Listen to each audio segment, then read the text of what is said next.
করছি প্রদীপ প্রজ্বলনের মাধ্যমে আজকের এই কার্যক্রমের শুভ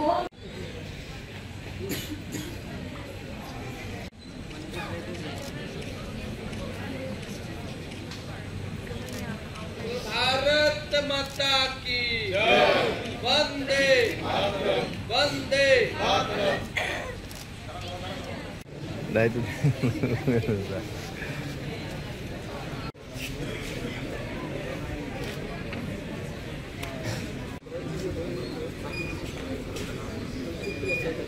সভাপতি আমরা যাকে বলতে পারি যুব সরস্বতীর পাদপদ্মে আমার শতকোটি প্রণাম। আমরা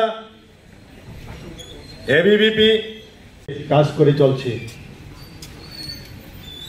ছাত্রদের সকলের জন্য আমরা কাজ করে থাকি এবং অন্তরাজ্য ছাত্র জীবন দর্শন এবং অখিল ভারতীয় বিদ্যার্থী পরিষদের যৌথ উদ্যোগে একটি যাত্রা শুরু হয়, যার নাম সিল ট্যুর আমরা বলে থাকি।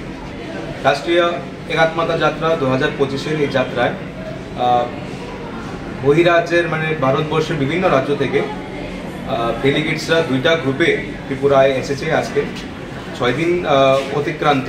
ত্রিপুরায় গত 6 দিনে ওরা ত্রিপুরার বিভিন্ন জেলায় ত্রিপুরার সংস্কৃতি, ঐতিহ্য এবং যে ট্রেডিশন আছে সেটি ওরা বেসিক্যালি আমাদের কনসেপ্টই হলো সিলেট যে কালচারাল এক্সচেঞ্জ।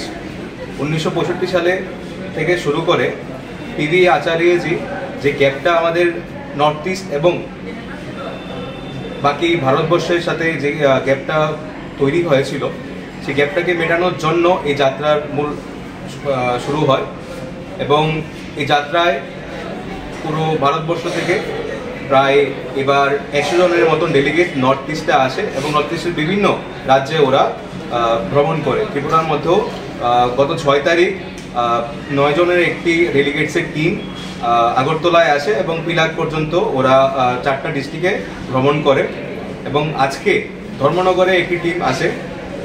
সেই টিমটি আগামী 19 তারিখ পর্যন্ত ধর্মনগর থেকে খোয়াই পর্যন্ত বিভিন্ন জায়গায় ভারতীয় সংস্কৃতি, ত্রিপুরার যে সংস্কৃতি আছে জনজাতি কালচার সেটি মূলত উপভোগ করবেন। কারণ আমাদের মেইন উদ্দেশ্যই যেটা হলো যে যার কারণে এই সিল ট্যুর রাষ্ট্রীয় একাত্মতা যাত্রা, তো এই নামের মাধ্যমে আমরা বুঝতে পারি আমাদের উদ্দেশ্যকে, যে গ্যাপটা তৈরি হচ্ছে দিন দিন।